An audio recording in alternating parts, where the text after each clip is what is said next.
Bulag ang Senado, bingi ang Supreme Court. Dalawang institusyon na nawalan na ng tiwala ang taong bayan. Ang mga opisyalis natin na inaasahan nating siyang magtatanggol sa atin, lalo na sa mga tiwaling government officials, sila pa pala ang magkakanlong at magtatanggol sa mga ito. Magandang araw po sa inyong lahat na imbag ni Aldaw Kenyayo, aming kakabsat, and welcome back to my channel. Matapos po nung kaganapan kahapon sa Senado kung saan binasura nila, dinismiss nila, kahit na sabing in-archive nila, ganun na din po yun. Dinismiss, pinatay nila ang impeachment trial o ang impeachment case ni Sara Duterte. Akala nila nagtagumpay sila. Hindi po, dahil sa tingin ng mas nakararaming taong bayan, kayo po ay mga taksil ng bansang Pilipinas. Kahit na anong palusot ninyo sa ginawa ninyong pagtatanggol sa inyong mga boto, kayo-kayo na lang at ang mga DDS ang naniniwala dyan. Dahil majority ng mga Pilipino ang tingin sa inyo mga Judas. Buti pa sa panahon ni Jesucristo, isa lang ang Judas. Sa makabagong panahon, 19 ang Judas. Kasi parang hindi nila nakita ang pinaglalaban ng mas nakararaming Pilipino. Ang gusto lang natin makita ay ang harapin ni Sara Duterte ang impeachment trial.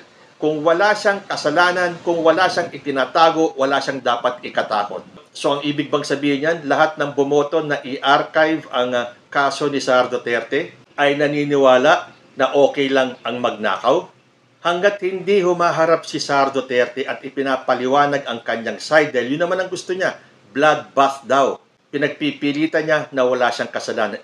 Bakit ninyo hinarang si Sara Duterte, ang Senado, ang Supreme Court?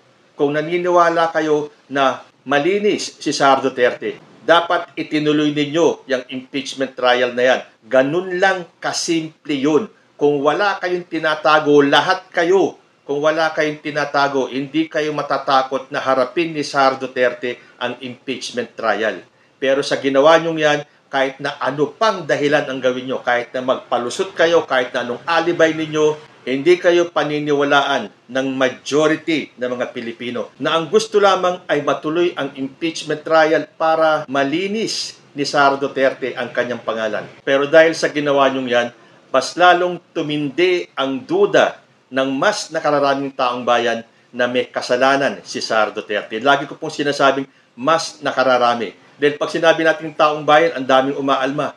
Hindi lang naman daw tayo ang taong bayan. O di ayan na ha, mas nakararami. At least malaman ninyo na mas nakararaming Pilipino ang gustong harapin ni Sara Duterte ang kanyang kaso. Sa ginawa ninyong pantatakip kay Sara Duterte, sa tingin ninyo, maniniwala pa ang mas nakararaming Pinoy na wala siyang kasalanan?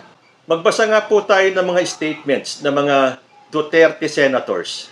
At mapapansin ninyo, yung kanilang mga palusot ay nagpapahiwatig lamang na pinagtatakpan nila si Sara Duterte. Unahin po natin si Amy Marcos. Sabi niya, if we subscribe to the view that we should wait for the resolution of the motion for reconsiderations, then we would not be respecting the immediately executory portion of the decision. Aba, biglang-bigla nalaman ng mga senador na to ang ibig sabihin ng immediately. Pero yung salitang forthwith, hindi nila maintindihan. So ano ang pinagkaiba ng forthwith sa immediately? Dahil lahat kayo halos pare-pareho kayo ng kuda na immediately. Sinasabi ng Supreme Court, immediately executory. Pero pagdating sa forthwith, pinadaan nyo pa ang 4-5 buwan bago nyo pinatay ang impeachment. Pinaghintay ninyo ang taong bayan na akala ninyo basta na lang mapapagod sa kakahintay at pababayaan na lang kahit na anong gawin yung kalokohan o desisyon. At sinabi ko na nga na expected ko yan, na yan ang kanilang magiging desisyon. Mas magugulat pa ako kung sila ay pumayag matuloy ang impeachment trial ni Sara Duterte. So ngayon, Amy Marcos, alam nyo na ang ibig sabihin ng immediately. Pinagdudutan ninyo yung immediately na yan. Pero yung forthwith, pinadaan nyo yung 4 hanggang 5 buwan bago nyo naintindihan ang ibig sabihin ng forthwith. Na ang forthwith at immediately ay iisa lang po ang kahulugan. Meron pang pasaring itong sa Amy Marcos na akala mo bata Pero mahahalata mo naman na galit lang siya sa kanyang pinsan na si House Speaker Martin Romualdez. Talagang binabagsak nila si Martin Romualdez. Paano yung mapapabagsak yan? Suportado yan ng supermajority ng mga kongresista.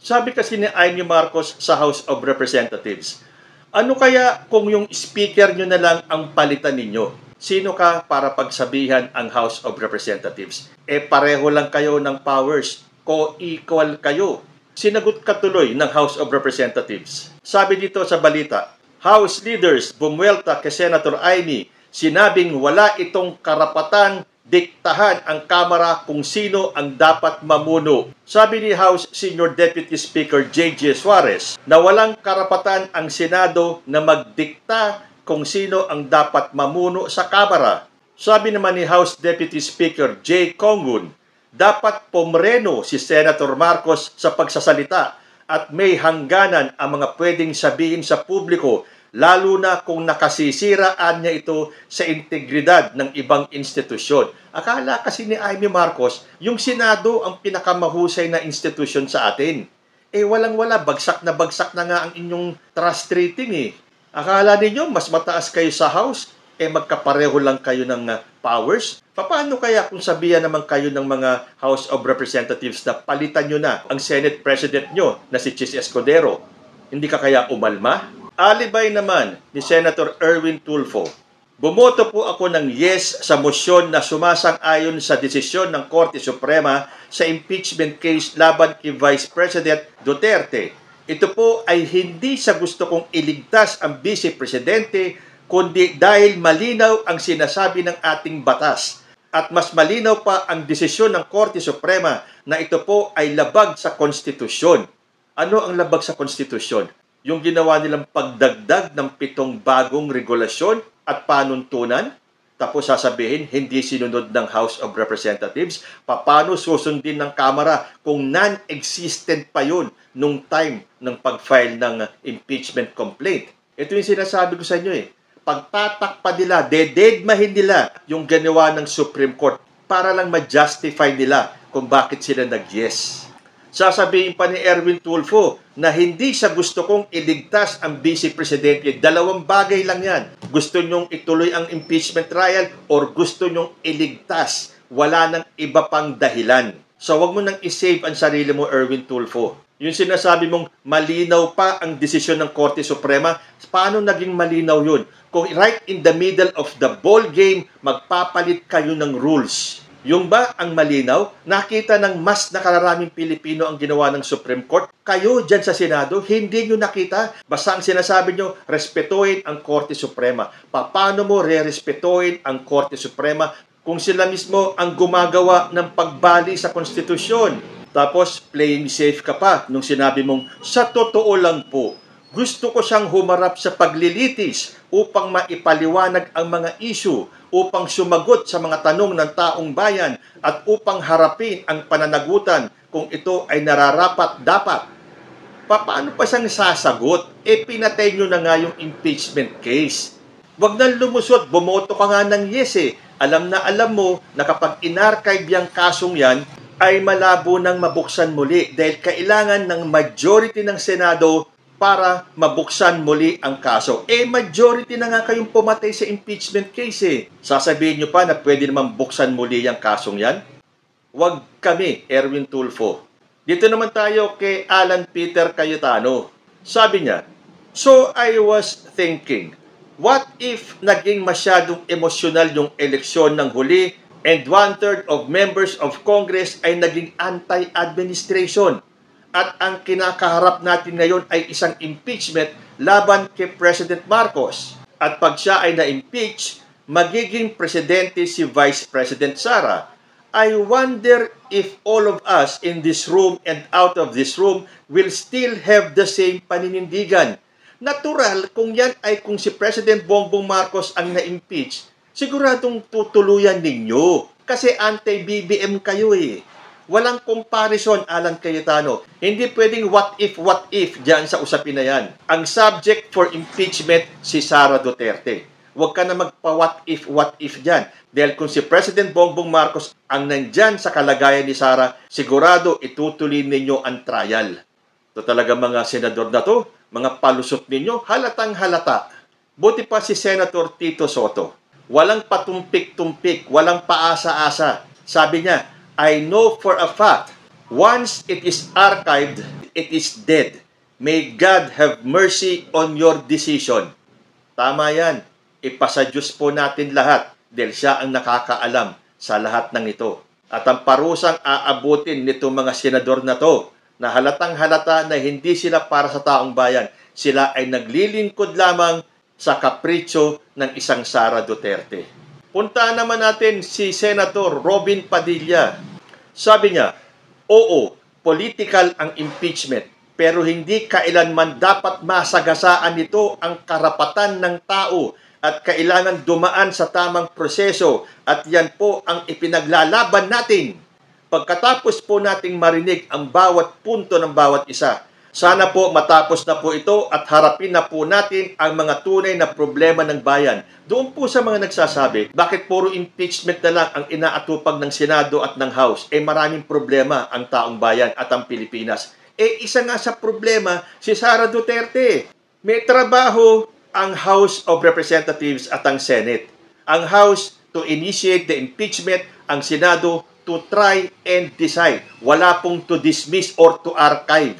At ang Presidente gumagawa ng kanyang trabaho. Halos hindi na nga natutulog si President Bongbong Marcos, hindi na nakakapagpahinga, pero tuloy-tuloy. So wag sabihin ni Robin na harapin ang tunay na mga problema ng bayan dahil isa po si Sara Duterte sa problema ng bayan. Sabi pa niya, hindi kailanman dapat masagasaan nito ang karapatan ng tao. Yung karapatan ng taong bayan na malaman kung saan dinala ni Sara Duterte yung limpak-limpak na perang nakulimbat niya. Yes, sinasabi natin nakulimbat kasi ayaw niyang ipaliwanag So hanggat hindi siya nagpapaliwanag, ang nasa isip ng mas nakararaming Pilipino, talagang nangulimbat siya. Salita nga ng iba nagnakaw. So kahit na pinatay niyo na itong impeachment trial ni Sara Duterte, tatatak po sa isipan ng mas nakararaming Pilipino na magnanakaw si Sara Duterte. Kayo po, ano ang masasabi nyo sa pagbasura ng Supreme Court at ng Senado sa impeachment case ni Sara Duterte? Comment lang po down below and I will see you in my next video. Diyos ti Agnina.